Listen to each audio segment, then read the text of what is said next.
Qu'est-ce que le règlement REACH? Le règlement REACH, c'est un règlement communautaire, règlement de l'Union européenne, qui date maintenant de 2020, décembre 2020, et qui vient fixer les règles d'autorisation, de restriction des substances chimiques dans l'Union européenne.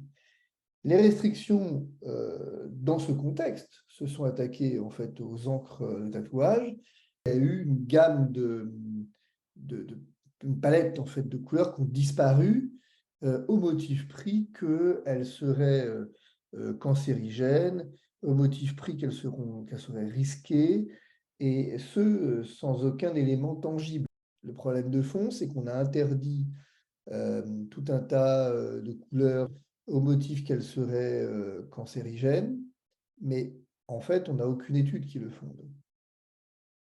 Pouvez-vous rappeler en quoi consiste le principe de précaution invoqué pour justifier les nouvelles restrictions? Le principe de précaution, tel qu'on essaie de le présenter quand ça arrange le politique, c'est, au fond, une espèce de risque zéro. Vous comprenez? Moi, je ne veux prendre aucun risque, aucun risque. Et quand donc il y a le moindre doute, eh bien, je viens prendre des mesures radicales pour empêcher la survenance d'un risque. Le problème, c'est l'incertitude scientifique. Qu'est-ce qu'on fait quand le décideur public ne sait pas tout? Est-ce qu'il s'abstient? Est-ce qu'il continue? Qu'est-ce qu'il fait? Et on a dit, il n'y a pas besoin d'attendre d'avoir des preuves tangibles et formelles pour pouvoir prendre une décision. On ne va pas attendre de tout savoir. Mhm. Mais pour autant, les cours veillent à ce que lorsque on porte atteinte à une liberté, la liberté du commerce, la liberté de ce que vous voulez, on ait des indices suffisants, des probabilités suffisantes pour que le risque dont on veut se protéger survienne. Est-ce que le risque est probable et quel est son degré de probabilité? Je ne peux pas me contenter d'un risque éventuel hypothétique. La solution, ce n'est pas le risque zéro. Dans le cas des tatoueurs, on n'a pas réussi à démontrer l'existence d'un risque probable. Que s'est-il passé en 2022, puis en 2023 pour les encres? En janvier 2022, on a eu 25 pigments qui ont été interdits Mhm. et on a abaissé radicalement par ailleurs le seuil limite d'environ 200 substances. On n'a aucune méthode d'analyse qui permet de vérifier ces seuils et donc on est dans le flou le plus total. Mais deuxième élément, janvier 2023, donc il y a quelques mois, on a interdit deux autres pigments, le bleu et le vert en l'occurrence, et donc on a pourtant, pareil, aucune preuve de dangerosité et on n'a aucune alternative. Alors, ce que ça veut dire, c'est quoi? Ça veut dire que votre métier disparaît, quoi. Votre métier disparaît en ce que votre métier, c'est précisément les encres et les couleurs. C'est des encres de couleurs. Si on vous fait disparaître les couleurs les plus utilisées sans les remplacer, il n'y a plus de tatoueurs. C'est un paradoxe parce que d'un côté, on a une demande qui explose et de l'autre, on a finalement une restriction de la possibilité d'y faire face. C'est assez curieux. Quel impact ces restrictions ont-elles donc à la fois sur les tatoueurs et sur les tatoués? On a réduit les stocks de couleurs, c'est-à-dire qu'on a réduit les palettes de couleurs, 60-80%, et des prix qui ont été multipliés par 3 ou par 4. Les nouveaux pigments, on en a, mais on n'a pas de recul dessus. Parce que c'est ça qui est intéressant, finalement. On nous parle de. On a une forme de substitut, mais on n'a aucun recul dessus. On ne sait pas ce que ça donne. Et apparemment, ceux qui se risquent à l'utiliser disent que c'est de la merde, pour faire simple, quoi. Mhm. Et donc, c'est quand même un énorme problème. L'impact, on ne va pas se mentir, c'est la mort de la profession, hein. Pourquoi le SNAT a fait appel à vous? Il y a plus de 50 options, en fait.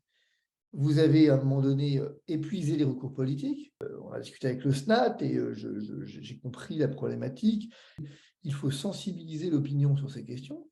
Il faut sensibiliser les parlementaires sur ces questions. Il faut sensibiliser également la justice sur ces questions. Il faut venir saisir les instances juridictionnelles, venir saisir les instances communautaires et essayer d'expliquer que ce règlement, finalement, vous pose un préjudice et concrètement, je veux dire, demander une indemnisation du préjudice que vous avez subi individuellement, collectivement à travers la profession, mais individuellement chacun, parce que si vous n'utilisez plus les encres qui sont ainsi interdites, bah, ça occasionne une perte de chiffre d'affaires et c'est celui-là qu'il faut compenser. J'ai accepté de prêter mon concours au coût le plus faible possible pour pas que ça pèse sur des situations, des entreprises, des gens en difficulté, quoi.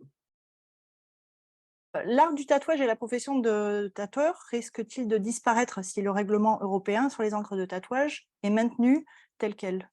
Il y a forcément un risque. C'est-à-dire que c'est qu'on a réduit considérablement l'étendue possible des couleurs et des encres.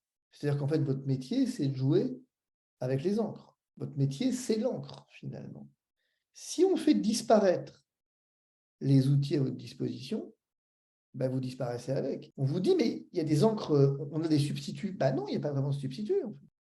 Ou dans des proportions telles que ça ne vient pas combler le déficit.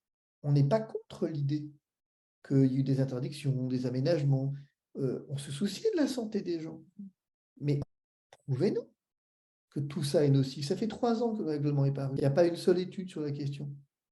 Est-ce qu'on va accepter l'idée qu'on puisse faire mourir une profession, mais on ne peut pas s'accrocher à la santé, c'est pas vrai. Sur quelle base peut-on contester le règlement européen du 15 décembre 2020? Votre texte porte atteinte à une liberté, porte atteinte à des intérêts économiques des citoyens de l'Union. Il y a une faute. La faute est d'avoir violé un certain nombre de principes essentiels. Le préjudice, ben, on le connaît. L'idée, c'est vraiment c'est de la responsabilité pour faute de la part des institutions européennes. Donc, comment les tatoueurs peuvent se mobiliser? Si vous êtes 3 ou si vous êtes 300, ce n'est pas la même chose. C'est important que le SNAT se mobilise, et il le fait. Mais pour le coup, si vous dites que les tatoueurs sont impactés, bah, à un moment donné, il va falloir raconter des histoires de vie. Il va falloir à un moment donné que les gens disent, attendez, mais oui, moi je suis concerné, moi aussi, de Toulouse à Bordeaux, en passant par le Mont-Saint-Michel et par Verdun, tout le monde est concerné finalement. Il faut que le syndicat soit porteur de la cause, mais le syndicat, il parle au nom et avec des adhérents et avec finalement des professionnels. C'est rare des protestations européennes. Si vous avez des gens de plusieurs pays, alors ça c'est l'idéal. On vient individualiser le préjudice. Moi, ce que je veux, c'est raconter des histoires. C'est, vous imaginez bien que quelqu'un qui est à Lille ou à Paris n'a pas les mêmes charges, mais aussi effectivement pas forcément la même clientèle et fait pas forcément la même chose et pas forcément les mêmes répercussions. Et donc c'est tout ça qu'il faut travailler. Si vous voulez mobiliser un soutien, mobiliser une cause, il faut être plusieurs, il faut être un certain nombre. Que pourrait-on ajouter pour finir de les convaincre? Les seuls combats que l'on perd d'avance sont ceux que l'on ne mène pas. Mmh. On ne mène pas par découragement, qu'on ne mène pas par lâcheté aussi parfois, par fatigue.